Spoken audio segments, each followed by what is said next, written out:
Picture this. Imagine it in your mind's eye, if you will. You're a kid again.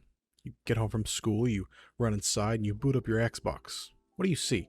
And frankly, which console did your grubby little fingers just mash the power button on? For me, it was this son of a gun right here. And as far as what I saw after being blessed by that glorious Xbox startup noise, it was this. Now this Xbox 360 UI, which stands for User Interface in case you didn't know, buckle up, I'm going to be using that term a lot here in a second, has a special place in my heart, but it went through some extreme makeovers console edition in its time. In 2005, when the console launched, it looked like this, and they called it the Blades UI, which is pretty freaking cool. This UI had different panels that you could cycle through, like you're flipping through folders in a filing cabinet trying to figure out how to connect to the Wi-Fi. Now, don't get me wrong, I remember this UI too. I even remember having a Just Cause theme that made all the different pages look like a tropical paradise. But the UI that I'm most familiar with, that were around for the most memorable parts of my Xbox Live gamer kid days, were two different UIs. The first being the new Xbox Experience in 2008, followed by the Metro UI in 2011. When the new Xbox Experience UI first hit the scene, it brought with it something I'll never forget: avatars. When your Xbox got this update, the next time you got on to play your Call of Duty or your Gears of War or whatever, you had the option to make an avatar to represent you on Xbox Live. You could customize the little guys, put on outfits and accessories, and give them props to mess around with and toys to play with whenever your friends looked at your profile to conduct a virtual drip check. And after you make your little character and go back to the home screen of your console, if you bounce on over to your friends list, all their avatars are standing around giving you a visual representation of your friends, and by showing the avatars as awake or asleep on their feet, you could tell who's online and whose mom forced them to take out the trash and go to bed early because they got a D in social studies. Now this absolutely blew my little baby mind, because before long, all your friends' avatars had all kinds of game merch and character costumes and props and toys from franchises you know and love, and it was just an expression of your true gamer soul.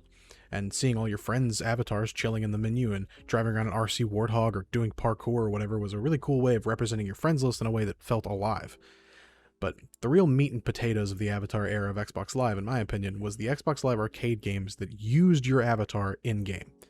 Games like Kingdom for KEFLINGS, where you got to be a giant helping out tiny little people by moving around buildings and helping build a town as a jolly green giant Master Chief with your friends, or you could hop into Tony Hawk and shred some FS board slides or whatever while dressed as a cog from Gears of War. They had Wipeout knockoffs, Minecraft knockoffs, Mario Kart knockoffs, Bomberman oh wait, that's just a real Bomberman game. Anyway, the point here is there was a pretty rad selection of games, and it was completely new and crazy to me that I could make a cool-looking ninja character or whatever that's supposed to represent me, and then take them into game after game and get to play as the same character in all of them. It rocked my world. You could even have watch parties on Netflix with your friends where your avatars would come in and sit down in a movie theater like you're watching an episode of Mystery Science Theater 3000. When the Xbox UI was updated to the Metro look, it kept the avatars, but it unfortunately ditched the friendship conga line that the old UI had, that had different little backgrounds behind all your friends based on the theme for your Xbox, which I thought was a neat little detail. I think Xbox definitely had some magic with the avatars and the 360 UIs. All the different versions had their own charm, and the avatars felt worth customizing because all your friends could see it and you could actually use it in different games. These days, they still have the avatars, but as far as I know, there's not much practical reason to make an avatar or customize it the way there used to be, because it doesn't really have much use beyond standing around on your profile to greet visitors like you just walked into a Chili's. Hi, welcome to Chili's.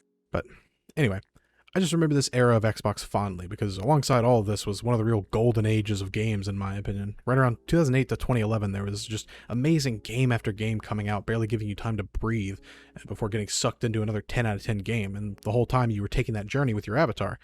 And it almost feels like when you were a kid and you had a favorite toy that you took with you everywhere and had with you during a memorable road trip or something. It's just good times. But anyway, that's pretty much all I wanted to talk about. Basically just, hey, remember all this cool stuff? Me too. Nice. Bye. But thanks for stopping by to hear me ramble. Check out my other video or videos, depending on when you watch this. And if you enjoyed it, leave a like or comment and subscribe and all that jazz, the usual stuff. Help spread the word. Write this video URL in a letter and mail it to someone in your local government, and I'll see you in the next one. Bye.